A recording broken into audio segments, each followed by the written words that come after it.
Ya, Tayyib, tafadhal.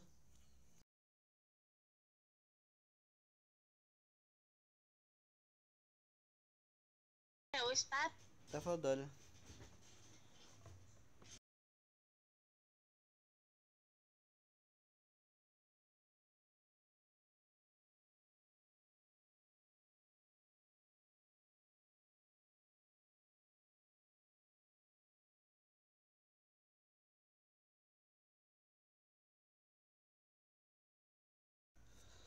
Tayyib. Em, Maksudnya belum selesai itu bagaimana? kalau arisan kan Ustadz itu kan ada beberapa orang nih Ustadz. Itu kan setiap kita menerima uangnya itu kan Ustadz ada itu yang sekali sebulan gitu bergantian. Jadi kalau misalkan kita itu bukan nomor terakhir, melainkan nomor pertengahan gitu, otomatis kan Ustadz itu arisannya belum selesai. Jadi kayak misalkan kayak utang, masih ada utang gitu Ustadz. Itu Oh. gimana Ustadz? Makasih.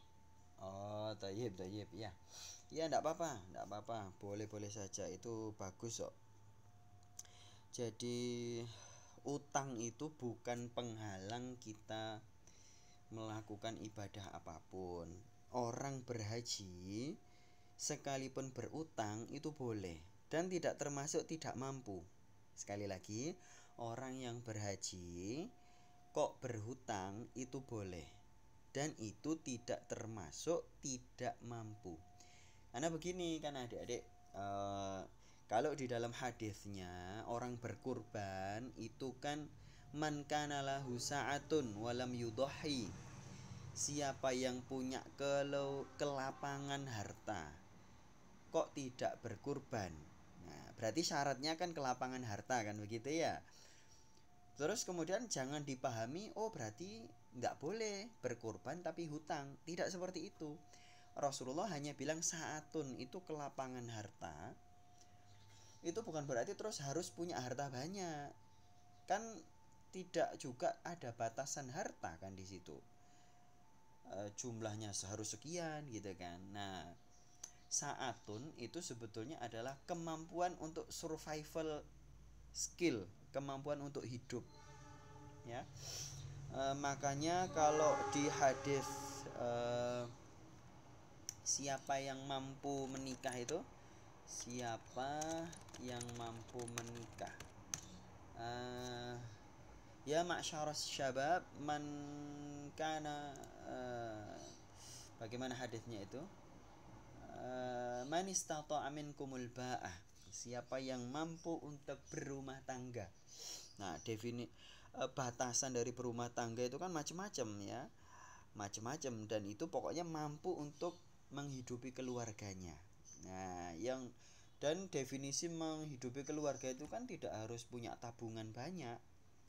Pokoknya mau bekerja, mampu bekerja, keluarganya ridho dengan pemberian nafkahnya, selesai urusan. Sama seperti itu kurban, haji, akikoh, terus apalagi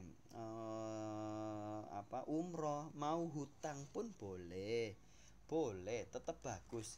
Yang penting apa, punya saah, punya kelapangan. Maksudnya itu tetap bisa hidup setelah berhaji, tetap bisa hidup walaupun harus ngelunasin hutangnya ya kan, walaupun berkurban berhari-hari berikutnya masih bisa melunasi hutang kurbannya, terus masih bisa melunasi arisannya yang tadi ditanyakan kan, tetap bisa hidup normal, nggak apa-apa, bagus. Bahkan kalau um, yaitu di, di kitab Masailnya Imam Ahmad kalau tidak salah, seingatnya Ustadz ya, Imam Ahmad itu mazhab Hambali ya, mazhab Hambali itu disebutkan, siapa yang punya anak dan sudah waktunya diakikohi dan tidak bisa akikoh kecuali harus hutang, maka silakan utang. Nah, itu kata Imam Ahmad seperti itu. Ya, sama seperti itu juga. Jadi tetap sah, kurbannya tetap sah. Ukti siapa? Ukti tadi penanya, kurbannya tetap sah walaupun hutang. Ya, dan kita juga susah ya ini. ini ilmu fikih ya. Arisan itu kita juga susah. Itu dihukumi sebagai hutang atau sebagai ta'awun, tolong menolong, saling saling meminjami. Itu susah loh adik-adik. Makanya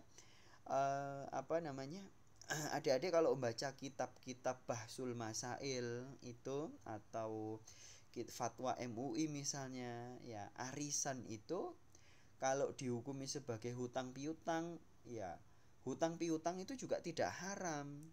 Tapi kalau dihukumi sebagai pinjam meminjam juga tidak haram, tetap bagus gitu ya. Makanya, tapi kalau adik-adik nanti baca ada buku-bukunya ustadz-ustadz yang hari ini gitu ya, oh arisan itu adalah sama dengan hutang piutang. Yo ini pertanyaan, beda loh hutang piutang dengan arisan, itu ada bedanya gitu loh ya. Tayyib, Ukti mohon maaf jawabannya panjang ya, sampai 6 menit ya. Tayyib, silakan.